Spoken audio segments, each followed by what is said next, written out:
اہل کتاب سارے کے سارے برے نہیں، ان میں بہت سے لوگ برے تھے، برے ہیں، اور ان میں تب بھی اچھے لوگ تھے اور اب بھی اچھے لوگ۔ قرآن جب بھی کوئی بات کرتا ہے تو انصاف پر مبنی بات کرتا ہے۔ قرآن مجید میں ون سائیڈڈ طریقے سے کسی کے ساتھ زیادتی اور کسی پر ملامت اور مذمت کا کوئی سوال پیدا نہیں ہوتا۔ جنہوں نے اللہ کے دین کا،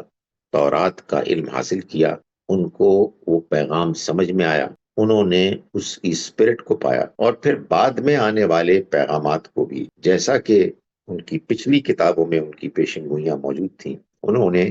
ان کو ماننے میں کبھی بھی کوئی اپنے اندر رکاوٹ، تردد محسوس نہیں کی۔ یعنی ان میں علماء بھی اور عام اہل ایمان بھی جو اہل کتاب میں تھے، ان کے ہاں ماننے میں کوئی رکاوٹ نہیں ہے۔ یہ رکاوٹ تو ان لوگوں کے ہاں ہوتی ہے کہ جو متعصب ہوتے ہیں، جن کے ہاں اپنی نقطۂ نظر کو ماننے اور اختیار کرنے کے بارے میں اتنا زوردار جذباتی پروپیگنڈا ہوتا ہے کہ اس کے بعد وہ کسی دوسرے کی بات کو ماننے کے لیے تیار نہیں ہوتے۔ ہمارے ہاں بھی بڑے فخر سے یہ بات کہی جاتی ہے، اپنا مسلک نہ چھوڑو اور دوسرے کا مسلک نہ چھیڑو، یعنی اپنی بات پر قائم رہو، ہمیں اپنی بات نہیں چھوڑنی، دوسرے سے اب کوئی بحث نہیں کرتے۔ دین تو نام اس چیز کا ہے کہ ہم اللہ کے آگے جھک جائیں، حق کے آگے جھک جائیں، صحیح بات کو ماننے کے لیے تیار ہوں، اپنے ذہن کو کھلا رکھیں، ہر بات کو سنیں، دیانتداری سے سنیں۔ تو فرمایا کہ یہ اہل کتاب میں موجود ہیں ایسے لوگ کہ جو علم میں پختہ ہیں اور